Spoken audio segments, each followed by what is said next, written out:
Right, what's happening, people, and welcome back to another episode of Joey and Josh. And today, this is part 2 of our deep dive into the disappearance of Maddeleine McCann. And by the way, I want to get this out of the way very, very early on because this is not a laughing matter at all. But how nice is it to have that image behind us? Because I'm just going to come out of it. It makes us two look so much better looking. Why did you put a photo of your brother up behind us? That is not my brother.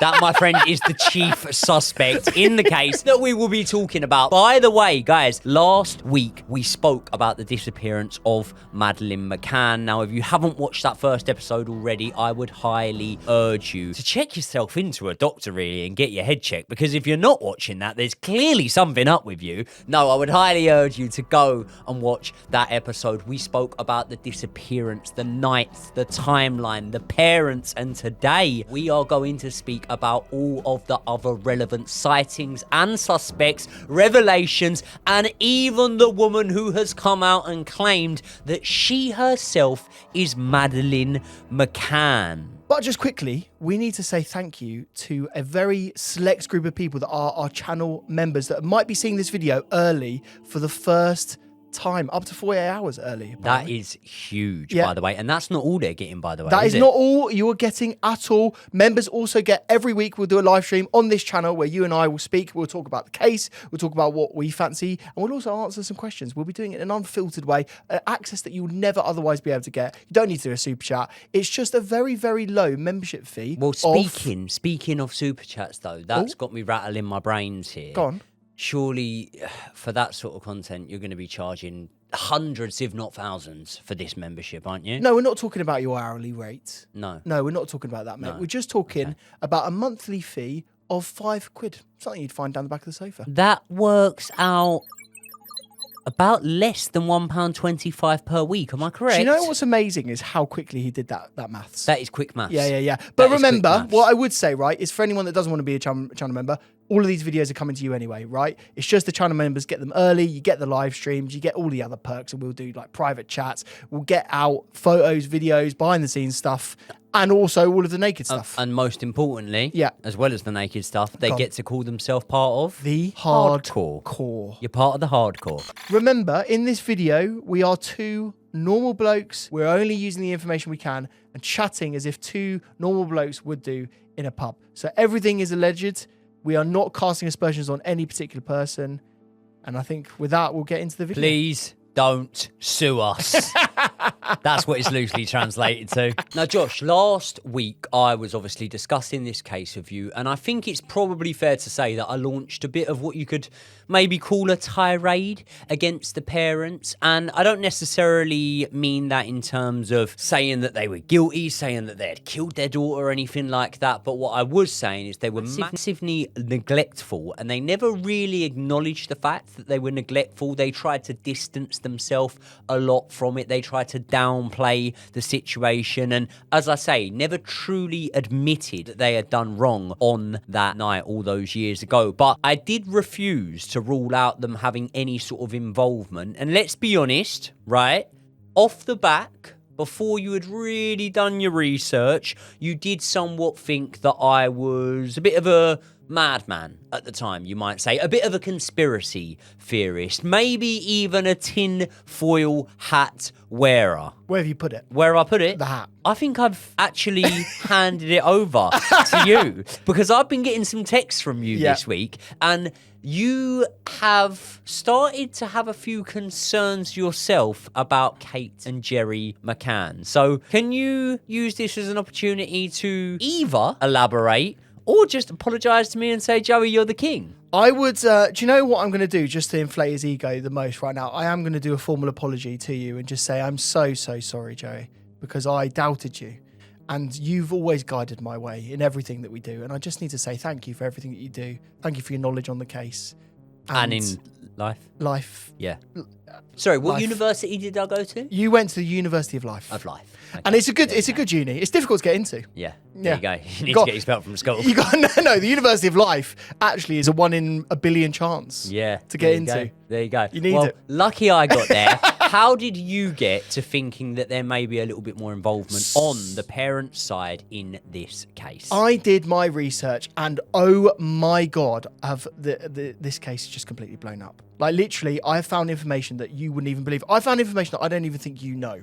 When we first talked about the crime scene, we heard about the McCanns going into a room and Kate McCann suggesting that a window was open when she found that there was no Maddie within that room. Correct? Yeah, correct. So what I did is also then did my research. What we would expect from an abduction is either one of two things. You would have a broken window or broken glass or broken shutters around that area because someone would have had to force entry into it, wouldn't they? Mm-hmm. Or they would have gone in through the patio doors because... were the parents neglectful? Did they leave their kids with an open back patio door into their room? Did they do that? Yes, but I'd counter it with saying, is tapas absolutely lovely? Yeah. How many bottles of wine would it make up for leaving the patio door open? So can I just say, confirmed by the way, because like, you know, I don't want to get a bit of stick when the episode does go out, which will have gone out by now when I was suggesting they were drunk. Confirmed... Right, confirmed. 8 bottles of wine were ordered to the table. I thought you said 14 in the last episodes. Waiting staff say 14 to 15 bottles of wine, but confirmed is 8 bottles of wine. Okay. What I'm saying is there was seven? Tapper, yeah. Tapper 7. That's a bottle of wine each. If I drink a bottle of wine now, I'm smashed. Yeah. That's just because you're a lightweight, though, to be fair. There you go. So basically what we're saying is we're not quite sure of the inconsistencies between whether there was tampering in the room, whether the window was tampered with, or whether really someone could have just come through that patio door. So that's the first thing that I was unsure of.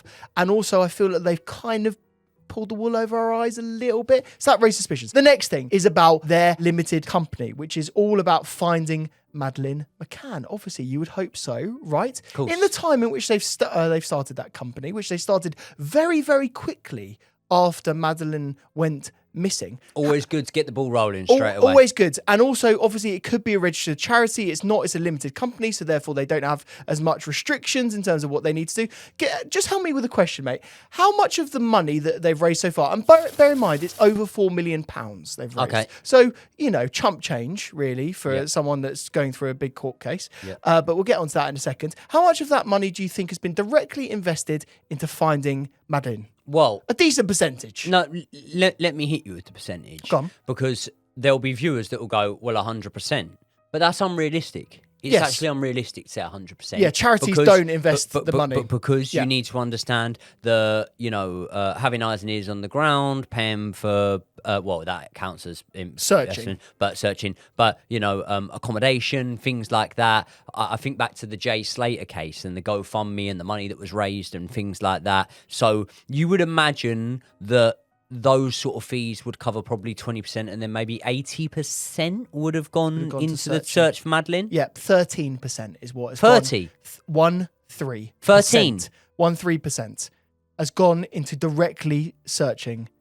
No wonder they ain't fucking found her. Out of that fund. It's crazy. Now, the only other caveat to that is there is some media expense of some payments there. But absolute maximum, we're talking about 20% of that fund that has gone towards finding her, which I find absolutely crazy. Talking about money as well, they have spent hundreds of thousands of pounds on libel cases against various newspapers, various people, including the former chief operator of the Portuguese case. Right? So because of his book. Because of his book. He's called Gonzalo Amaral. Now, they went through a huge libel trial. I'm sure you know a lot about this. Where basically in the libel trial, he was found libelous, and incorrect, right? Then it went to the Court of Appeal in Portugal and he was let off and said that, he had a free speech and the ability to create the book. And so basically they lost the case in the Court of Appeal. Can I say something slightly controversial? Go on. I like him. There you go. And can I Why is that controversial? Because if he's lost a case in court, then people would say, well, it's controversial because a court thought that he did wrong or whatnot. And I also want to credit him on his weight loss. I haven't seen his weight loss. Has he dropped a few pounds? Yeah, get it up on the screen now, before and after. That's good. Gonzalo, you're a fine-looking chap. Yeah. I mean, to be fair, all the stress would probably lose a lot of weight, Think about that, to be fair. There you go. But What was really interesting about the libel case and really his book was that Gonzalo had said and asserted very clearly that he thinks that Madeleine has passed away. Now, what I find a bit weird, mate, is that the McCanns are insistent that this is not the case. Now, after all this time and also during that trial, I don't think I would be sure of anything. I don't think I'd be able to say 100% she's alive because I don't know where she is.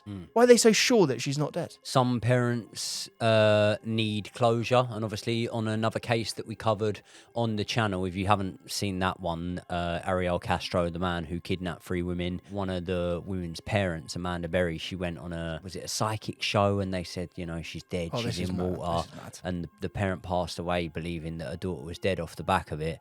And then her daughter ended up being found. So to play devil's advocate, yeah, I can understand why they might be insistent that she's not dead. A cynic might say that they're still trying to raise funds for this fund to find her, by saying that she's still alive. Are people less excited Probably. and less conscious and wanting to fund a search for someone when they might have passed away? Well, I mean, you don't you carry on raising the funds once someone's passed away, do you? Just saying. Yeah. Just saying. There's another thing that I want to talk about. On the 1st of May, have you heard about what a neighbour has said about what happened on the 1st of May? She lived above the McCanns 2 days before Madeleine went missing. So she was in the apartment above the McCanns. It was a 3-story building, and she was in the apartment above. Yes. She was called Pamela Fern. Do you know what she said? I don't know what she said. This is a very key part of the case in that she had asserted, and I think she was English and then emigrated to Portugal.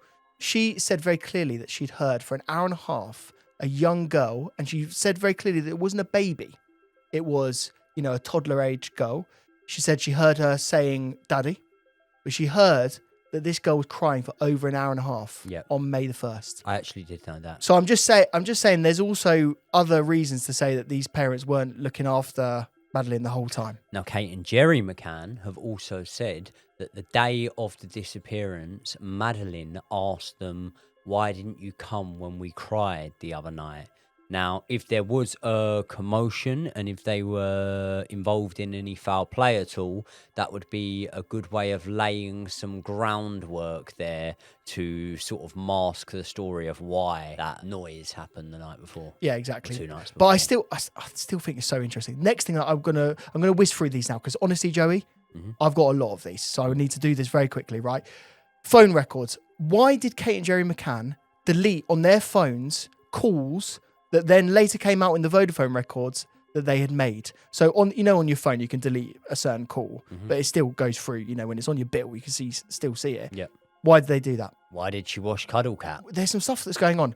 Now, the big thing that I want to talk to you about is the car. So the rental car that they hired was a Renault Scenic. It was 5 weeks after the disappearance of Madeleine McCann. There's a huge amount of interest around this, mainly around the DNA of the boot. Right? Now, we talked about the DNA of the boot, but what we didn't talk about was that there's a doctor called Dr. Mark Perlin who has, for several years, offered his services completely free. He is an expert in DNA, and he could very quickly identify the DNA in the rental car and who it belonged to and what was the circumstance of it being there. Was it transferred very quickly? Was it someone that had been there for a prolonged period of time, etc., right? And not only did he do that, he said he would do that for the sofa, behind the sofa, all of this stuff, right? He has asked the police in the UK, he said to the police in Portugal, he said to various different agencies, he said to the McCanns, he said to Operation Grange, which is the sort Operation Grange, yeah, that's what the trust or foundation Scotland Yard's, is. Scotland Yard's case again, to search for Madeleine. Not one judicial sort of organisation has taken him up on that offer. Right. Okay. Again, just weird because this could save the McCanns. This could mean that they're not guilty. But the McCanns themselves, this isn't Operation Grange. The McCanns themselves were willing to have psychics and things like that get involved, but they're not actually willing to have someone that DNA. Is able to. It's a bit weird. Now it gets weirder. Now that car was being operated and looked after by lots of people in the family. There were several people that were allowed to be drivers of this car. This is something that completely blew my mind. The McCanns went to lots of different countries all around Europe and North Africa to do tours to try and find Madeleine. What I found interesting is during that time, there wasn't a lot of press and a lot of police watching what that car was doing. It makes you start to think what was going on in that car. Now, I'm going to now blow your mind. There was a lawyer that lived above the second apartments in which the McCann stayed, because obviously they moved from 5A, they moved to a second apartment. There was a lawyer who the Portuguese police very much trusted. That lawyer said that she saw the Renault Scenic with the boot open for several days. We're talking about day and night, the boot was wide open. Why would they leave the car boot wide open? To air it out? Yeah, but why? Yeah. Doesn't make it... No, but that's what I'm saying. To air it out. To air it out. Okay, so it gets even crazier than that. There are two relatives, Michael Wright and Alexander Cameron, of the McCann family, who said that they had noticed a very strange smell in the car. This is on the record. This is they've spoken to their Portuguese own police. family. Their own family. Now, what they had said, Michael Wright said that he indicated that the smell came from some rubbish that he had helped the McCanns move. They included nappies from the twins. So that was his explanation. So fair enough. That might be an explanation. No, but shit's not a strange smell. Shit is shit. You kind of... Baby shit. You kind of smell it. Dog shit. You kind of smell it. Shit. You know what shit is? But then... Say it once more. Shit. Shit. Shit is shit. Shit. Fair enough. Go on. We'll have to bleep all of those. No, I'm joking. The second guy, Alexander Cameron, who was married to Gerry's sister at the time, said that the smell was down to blood that he had created from transporting beef, fish, and shrimp that he placed in the boot of that Renault Scenic. He said the smell was so bad that he actually removed the carpet in the boot of that car and washed it. Yeah, but mate, when your kid goes missing, you need beef, fish, and shrimp. Yeah. And It's essential. You definitely transport all of that in the car as well. You know, all of that rubbish, you just leave it. Yeah. You know, just let it go. I mean, just I'm let not it being go. funny, mate. I think you'd find that all on the tapas menu. Yeah, you would. These guys love their tapas. They do. More than their children. They do. Madeleine's medical records, on another note, has never been shared with the Portuguese police. So she's never had any records, you know, of anything that went on from her GP back home, which I also find really weird. Which could help, by the way. It could help. It could help based on, let's talk about the sedation theory, let's talk about cowpole, let's talk about other things that she's been prescribed. Can I tell you something? Because a lot of people obviously have the cowpole theory and a lot of people rubbish it and they say these people were doctors, as if when they're doctors, they're going to give someone cowpole because they know how dangerous it would be. Let me liken it to a situation, right? And obviously, listen, I'm not as high in my field as they were in theirs. But let's say, for example, right, if we were to walk out of here now, and if someone was to try and mug us, right, and it's fight or flight, right, am I less likely to knock that person's spark out because I know the danger of what I could do by hitting them? Or am I more likely to do it because I'm confident that you might have a knife to me, but I'm confident in my ability, in my trade and my craft, and I'm going to hit you because of it? Mate, you'd knock someone's spark out. And what I'm saying is dosage-wise, if you're a doctor, I actually think that some people might argue that it would make you more confident that you believe that you can securely medicate your children. There you go. And I also didn't know this until I did my research, but she was an anaesthetist. Fuck me. Can you say that? With your mouth full? Yeah, I can't say it, so you did a better job than me. I didn't even know that before doing the research on this. So that blew my mind as well. Can you just quickly explain to these lot who don't know what an anaesthetist is? Much like Joey and I, an anaesthetist is someone that puts people to sleep. There you go. Right, Operation Grange, their entire focus was only on the abduction theory. They never questioned any of the Tapas 7. They never questioned Kate and Gerry McCann. Now, also, what's very interesting is there was a police officer that was interviewed for the senior role at Operation Grange to take over the running of the case and the running of the police work. Was this Colin Sutton? Have you heard about this guy? I know Colin Sutton. Do you know, how well do you know? Colin, if you're into UK true crime, you know Colin Sutton. You know this guy. Yeah. So what was really interesting is this guy got a private tip-off about Operation Grange. And he said there's only one line of questioning and it's all around the abduction. We need to go for that. And that senior politicians in the UK were controlling what was going on in that Does that not ring alarm bells to you? Yeah. Colin Sutton, by the way, is someone that was involved in a very high-profile case that happened on Wimbledon Common. Do you know about this? I do know about this. Where a man was wrongly imprisoned for a prolonged period of time. I think it was something like 4 or 5 years or something like that. And Colin Sutton was involved in that case. So involved in cases where pathways have led one way, and then he's sort of come onto a case and actually redirected it, and justice has been served in another unexpected way. So that's everything I've got to say. I just think I had to say all of those things, mate, because there was something when I did the research that wasn't quite right about it. And the Operation Grange itself has spent over 20 million quid of taxpayers' money over the last 14 years, and they still haven't been able to find any evidence or name any real suspects. So just reiterate that, what you just said there, because that will blow a few people's minds. Yeah. This isn't donations. This isn't GoFundMe. Taxpayer this money. isn't foundation. This is taxpayers' money. Yep. And they're continuing. They are actually at the moment still raising money for this search. Cool. So when you take your car in for repairs because the suspension's gone because you've been hitting potholes all through the winter and whatnot, that some of the money that could have gone to repair those potholes and plenty of other things, by the way, that we spend our tax on is being spent on.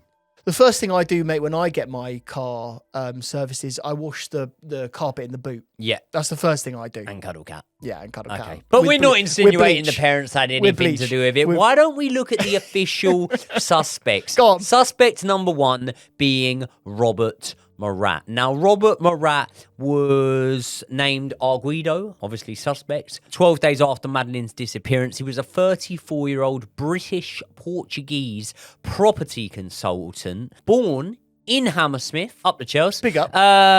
Probably a Chelsea fan, you'd imagine. Well, we know we respect him. We know he's not a real suspect. He's not a kiddie fiddler. We know he's not a suspect. So, Yeah. so go on, tell us There you why go. he is a suspect. Well, he was basically a suspect because he lived with his mother. You've always got to question someone that lives with their mother. There you go. Do you know what I mean? How old was he?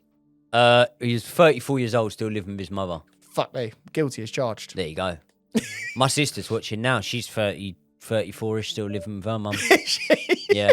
But she's not abducted any children to my knowledge as of yet. Yeah. So there you go. Yeah. Put that on the record. I'm There glad you go. that's out there That's now. on record. Okay. But she's got a Murat vibe about her. No, joking. No, Robert Murat. She'll love that. Robert Murat lived 137 metres from apartment 5A. That was also in the direction of the Jane Tanner sighting, which was obviously the sighting that we covered in the last episode where she saw a man walking off with a young child. Now, obviously, what was the evidence against Robert Murat? Well, there was one person that said that he was getting too involved in the case. Now, being that he was a Englishman who spoke fluent Portuguese, was able to communicate, he offered his services to be able to act as a translator. Sounds like a pretty nice guy to me. Sounds like he done quite a nice thing, Yeah. to be honest. Yep. But Robert Murat, I'm going to tell you this, he had a glass eye, my friend. Fuck off. Yeah. Can't trust him. You can't trust a man with a Gordon glass Brown eye. had a glass eye. I mean, if you could trust someone with maybe, I don't know, let's say baby blue eyes or something like that, but a glass eye, no, you can't trust him because he had a glass eye. One person said he gave off Ian Huntley vibes. I mean, that's bang to rights, isn't it? Yeah, If you just get a vibe, that they use that in court. Ian Huntley vibes. If that is evidence. And now, anyone that doesn't know, Ian Huntley was involved. He was the murderer from Soham who killed 2 young schoolgirls, and obviously he was involved in the case. He gave a BBC interview. He gave a couple of interviews because he was the last person to see the 2 girls before they went missing. Obviously, it then transpired that he was the one that had killed them. This was about 5 years or so before, maybe even 4 years before this case. So it was obviously still fresh in the memory. Once becoming Arguido, not only did the police pressure intensify on Murat, so did pressure from the media and the public. He had his house searched, he had his pool drained, his garden dug up. People spray painted fala, which is translated to speak, outside of his home that he lived in with his mother. 2 of his business associates were also named suspects because he had made calls to to them on that night, one of which had their car set on fire outside of their house. I'm just going to ask you, Josh, with literally not a shred of evidence against this man,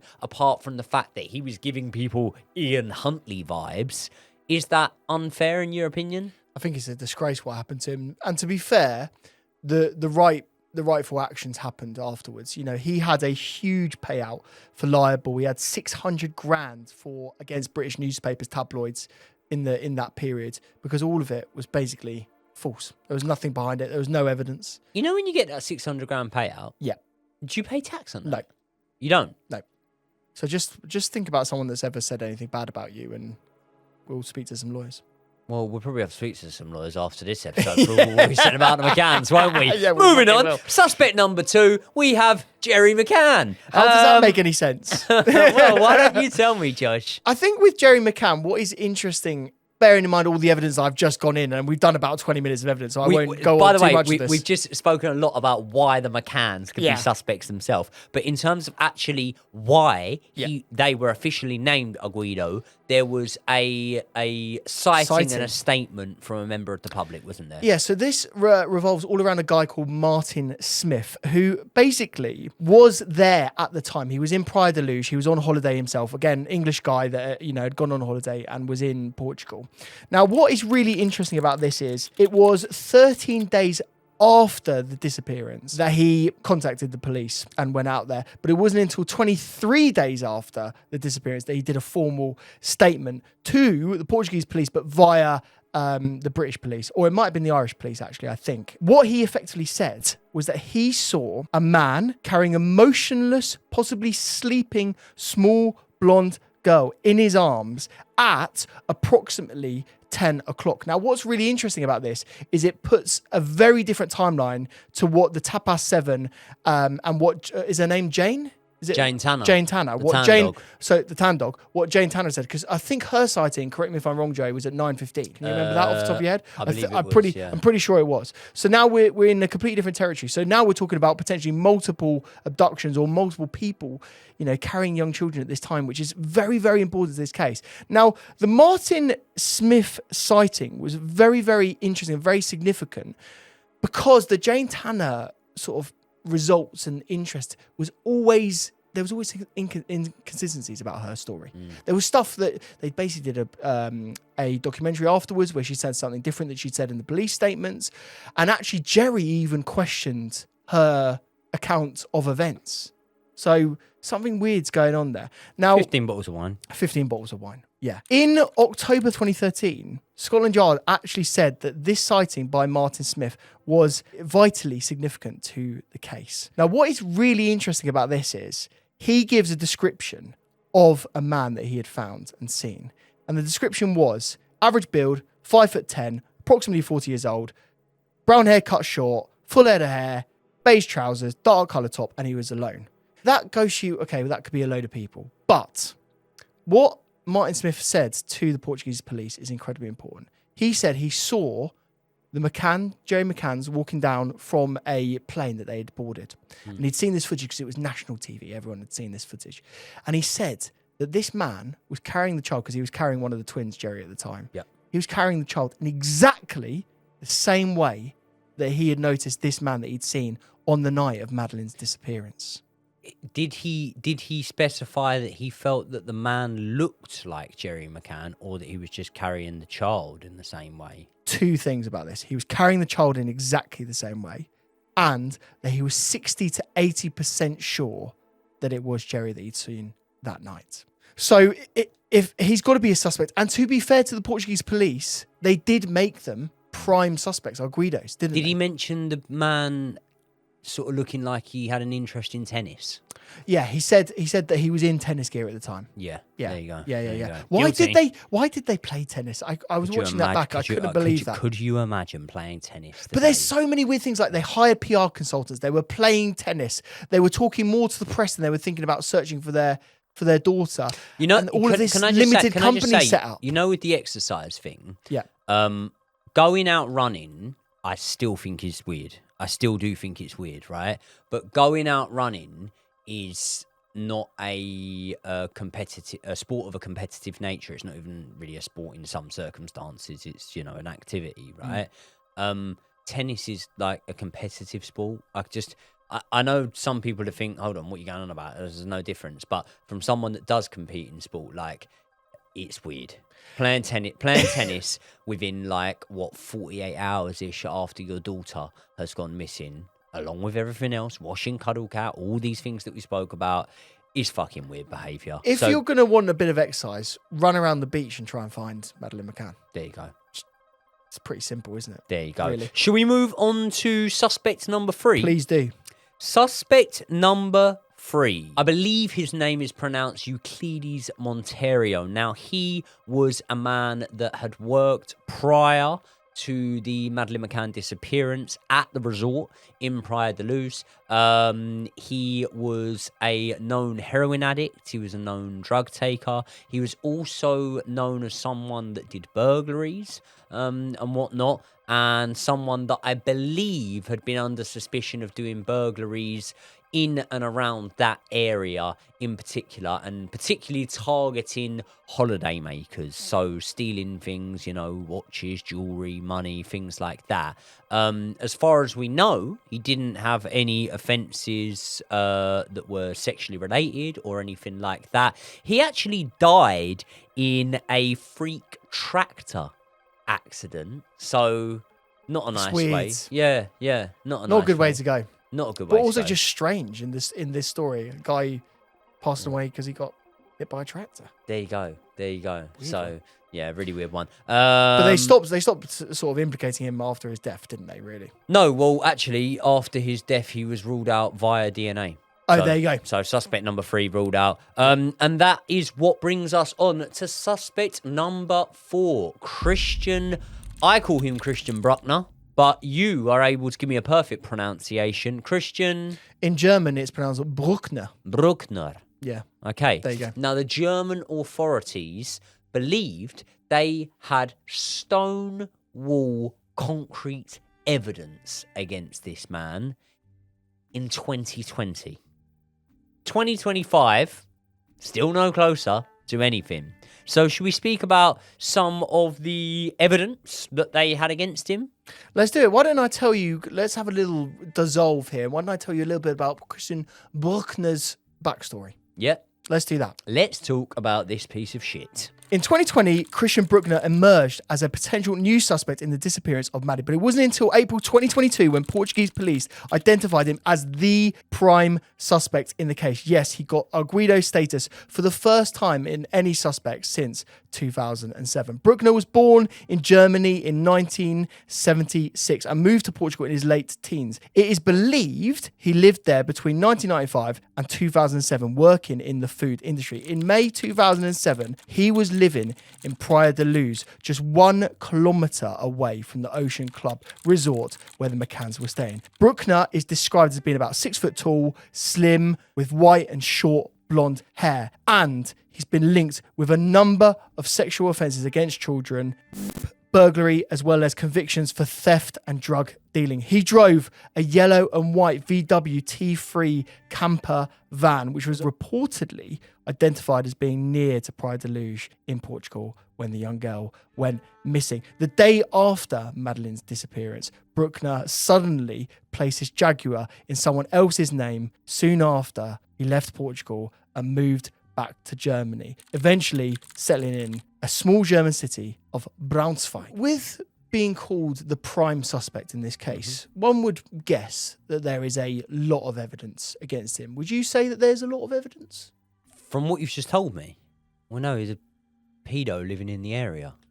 But surely there's loads of stuff that implicates him. I mean, he's the prime suspect. I'd need a little bit more. Obviously, yeah, that's suspicious. Obviously, suspicious that he changed the registration of the vehicle, where it was registered to and whatnot. Suspicious that he was living in that area. By the way, if you go and do your research, you'll see that there were hundreds of sexual offenders living in the Praia de Luz area or staying in the Praia de Luz area around that time. So Christian Breückner wasn't the lone man here. There was hundreds of sexual offenders that were known, and there's also probably just as many that weren't known to police. So Okay. I'd need a little bit more. So can I convince you then? Yeah. How about that, right? So what about this? There was some phone evidence, some, let's say, pings off certain cell towers in the Praia de Luz area that indicated that he was there on the night of the disappearance. Right. Does that not put him at the scene? It puts him in the vicinity, yeah. Puts him in the vicinity, but, it's a relatively small area. Phone signals going off. He was there. He was in and around the area, and he was a less than reputable character. Well, what is the area, though, Josh? The area... Again, disputed, but phone signals, I would say, about 1 kilometre squared. But he lived 1 kilometre away. But that's evidence. That's the first bit of evidence. We're going to piece it all together. There's 2 confessions. Confession 1. A key witness in this case, and a former friend of his, apparently, there's a guy called Helge Busching. Yep, I know. Now, the bald fella. Helge Busching was a friend of his in prison, wasn't he? Mm. So just a casual prison mate. He said he bumped into Brueckner in a music festival in Spain in 2008. What did he say to him at that music festival, Joe? He said that he took something, didn't he? He said that Christian had a couple of beers. He'd wind down for the evening, as one does. And he said to him, she didn't scream. And that was enough for this chap to say that was a confession, and that was Madeleine McCann that he was talking about. So never mentioned child, never mentioned Madeleine, just she didn't scream. He said she didn't scream. And that is a confession. That is not a confession, by the way. That is a confession. Now, what's interesting about this is... Hold on, can I just, before we continue Oh, yeah. with Oh, this, go on. can I just put it on record? This guy is a piece of shit. This guy is a horrible He's a person. nonce. Horrible person. Convicted. If it was up to me, death penalty straight away for this man. Yeah. So we're not defending him in any way, but we are breaking down the stonewall concrete evidence that apparently the German authorities have against him. So continue after she didn't scream. There is some evidence. Apparently, this guy also said that he'd seen videos that Brueckner had filmed himself of some very, very scary stuff, and implicating, as we say, SA, all of the scary stuff that we've mentioned, right? Serious stuff that he'd implicated him in. So again, he's painting a picture of a man that is a less than reputable man, and in the area in which Madeleine was. But the viewers will want to know, did the man state that the people having the offences done against them in those videos were Madeleine? No, he didn't. He didn't. He No. didn't. He couldn't identify Madeleine for sure. No. But it's all right because the police managed to get their hands on hard drives, phones, on hidden memory sticks, things like that. They completely dug up the land that he lived on, and they found thousands of images and videos, indecent images of children, things like that. Deleted files that they were able to recover, plenty of those. Again, nothing linked back to Madeleine. No images, no photos, no videos, no DNA evidence, nothing that linked back to Madeleine. So as far as I know, before you can hit me with some more bombshell evidence that I'm sure you might have because he's the prime suspect, as far as I know, he is a nonce living in the area. Well, don't worry, because there's another confession by another prison inmate and friend, Laurentis Codin. So apparently Brueckner had been doing a lot of talking to this person. Apparently, he had said that he had lots of young girls in the Hanover area, but that he had abducted a girl in Portugal. Okay. So that's a serious accusation there. He also said apparently Brueckner had asked him whether sniffer dogs could detect children's bones if they were hidden underground. So that's a serious accusation. It's a serious accusation if it happened. But then again, we're going on circumstantial evidence, aren't we? Yeah, we are. But as you say, they then searched a factory property in which he lived in. There were all of those images. And also they searched his home and they found 3 swimsuits that were belonging to young children at the time. None of which belonged to Madeleine. None of which belonged to Madeleine. And by the way, the answer to that question is yes. Police dogs can detect children's bones or bones of any person that have been hidden underneath ground, and none were detected. They weren't, no. In the searches, they could never find a body, and obviously Madeleine has never been found. Okay. So what I think, because obviously German prosecutors are still going ahead with this case. Like, they're still pushing ahead with it. They are, but they're very much running out of time. They are. And if the evidence was as concrete, which was the word that they had used. Yeah. If the evidence was as concrete against him, I do believe that we would have at least charges put against him. Do you not think that the picture in which we've painted so far of a guy that has been involved in some serious criminality and has actually been convicted for that criminality in the past, being in and around the area, potentially having said some pretty scary stuff to, witnesses and people that have come forward in the present day, do you not think that's building a bit of a case? 100%. 100%. Can I counter that with something? I'd love you to try and counter it, yeah. As I say, it's known, it's fact, it's out there that there were over 100, if not hundreds, of sexual offenders, people that had, sexual offence crimes against children, that were living maybe not a kilometre, but within the Praia de Luz area and within a accessible area of that. So I do believe that you could pick any of those and you could paint a similar-ish picture.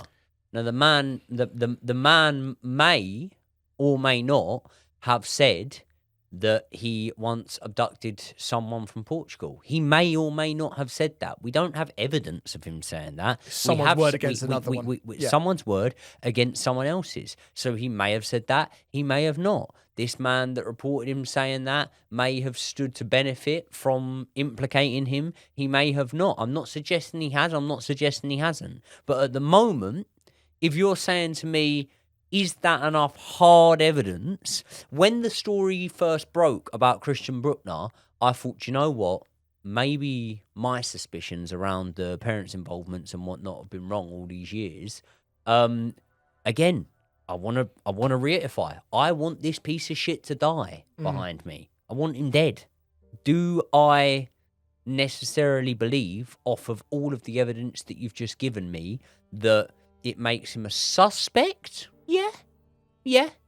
But I don't think it makes him any more of a suspect than the parents. I don't think it makes him any more of a suspect than other sexual offenders that were in the area at the time. I would need something a lot more concrete than that. And the police tried very, very hard to do as much as they could to find more evidence against him, and they did fail in doing so. They did. And I'm going to say something now that will potentially blow your mind. You might know this piece of information already.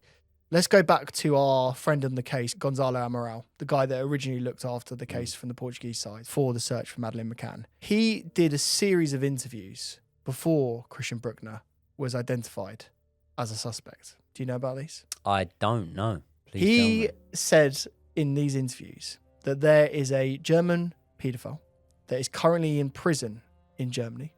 This is before Christian Breückner's ever been named. And he said they are going to pin it on this person because they want there to be a resolution to the case. And this guy, like, he doesn't really have a lot to gain from saying that, does he really? He's sticking his neck out. He's already been sued by the McCanns. And he had said that way before the guy had been identified. It starts raising a lot of questions about this guy. It really does. And if they were to pin it on him, again, and I'm not ruling out the possibility that he was involved and it might have been him. If they were to pin it on him, it also doesn't mean that the parents are guilty of doing it. No. It means that they want to conclude an ongoing case, There's the case of Ben Needham, who went missing in Greece in, I think, about 1993. No one ever knew or found out what happened to Ben Needham. No one ever knew who took him, whether he wandered off, was killed or what and whatnot. And that probably still lingers over that small spot of Greece that he went missing in and whatnot. So for the town of Praia de Luz, let's be honest, mate. Like we're nearly 20 years on from this case now, And that is what that place is known for, isn't it? Oh, like, it is. Can I ask you a question? Can I ask Go you a on. question? Go on. If you were going to book a holiday on the Algarve, would you swerve it?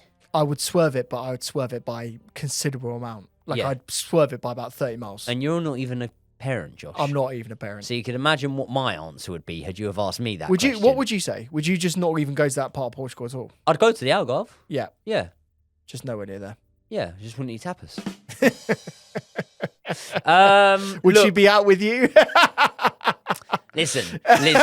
My little girl Yeah, likes yeah, the she's fucking not. party, She's mate. not going My anywhere. little girl ain't in bed by 8 Yeah, o'clock. yeah. My little girl's on the dance floor fucking having it. It's a bass on her. Yeah, All I ever wanted. She keeps talking about the vape. I don't know why. Yeah. Oh, God, I hate women that vape. Let's quickly touch on Julia Wandel. Or Wandel. Ooh, go on. That is a now 23-year-old woman who claimed back in 2023 to be Maddeleine McCann. Do you know about this woman? I do. I've seen her all over the press and all over TikTok. Let's be honest. What a fucking nutter this woman was. Yeah. Let's be honest. Let's call it for what it is. It shouldn't be too harsh because the woman's probably mentally unstable. In fact, I'd say she definitely is. But attention seeker? I think attention seeker is the term. Attention And I tell you seeker what, is the she's term. got a lot of attention around this case, didn't she? 'Cause She when it literally came went out, on it was Dr. huge. Phil, mate. I know. Yeah. was national and news. her reasons for it is because she looked really similar. This was her words. Obviously, she looked very, very similar.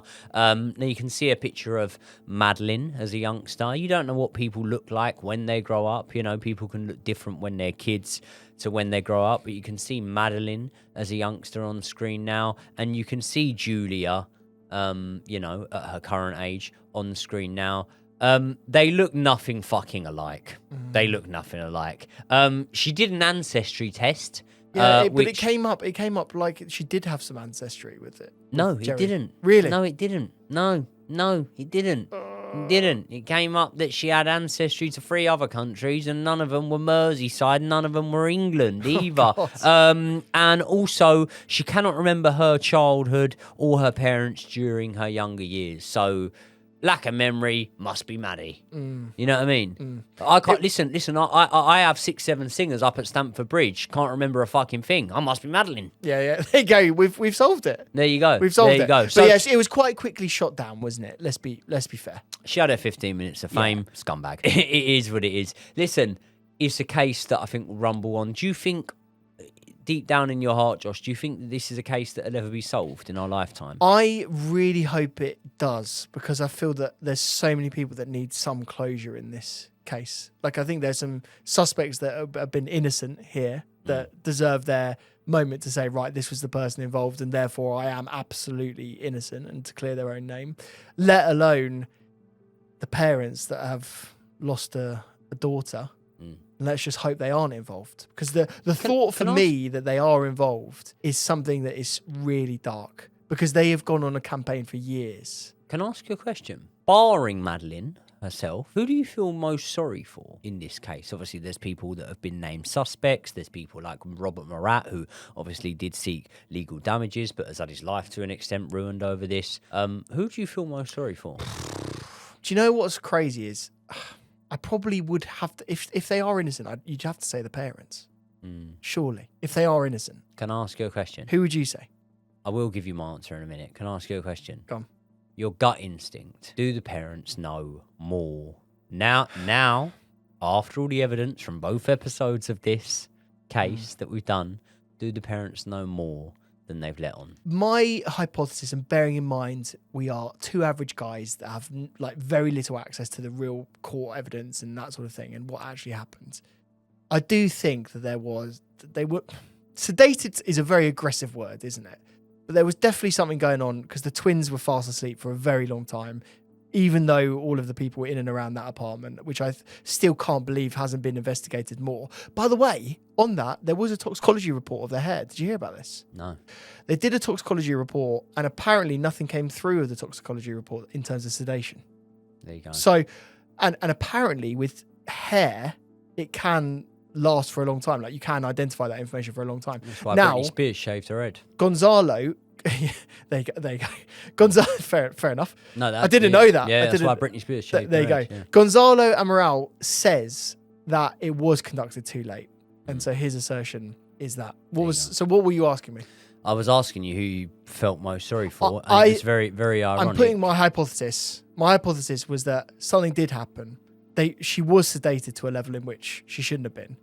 And it was either an accident or she was abducted. There was still a case in which the parents sedated her to a level which was potentially neglectful. And yet something else happened. Because what I would say is that patio back door being open, anyone could have come in. So I'm not going to claim anything because I don't know anything. But if you ask me my opinion, which is an opinion, it's not a claim, it's an opinion, I would say that Madeleine McCann died in that apartment.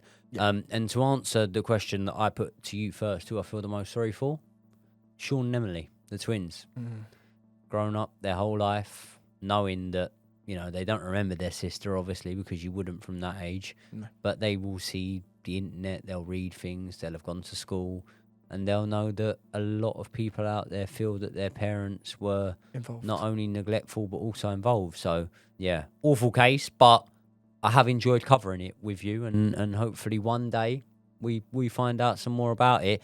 Huge shout out to everyone that has watched this video, and most significantly, our members that are the core of making this channel happen right now, aren't they? Yeah, they absolutely are. So we're so grateful for that. But actually, to all of the people that are watching, we are hugely grateful for everyone that has supported the channel so far. This is a big moment for us in that we are doing, you know, memberships for the first time. But what more than anything, Joe and I just love sitting down talking about these cases. And I think this case in particular has been one that you have absolutely wanted to talk about for a long time. And I have to thank Joey, actually, because he has made me investigate this case and has provided me information that I wouldn't otherwise have had.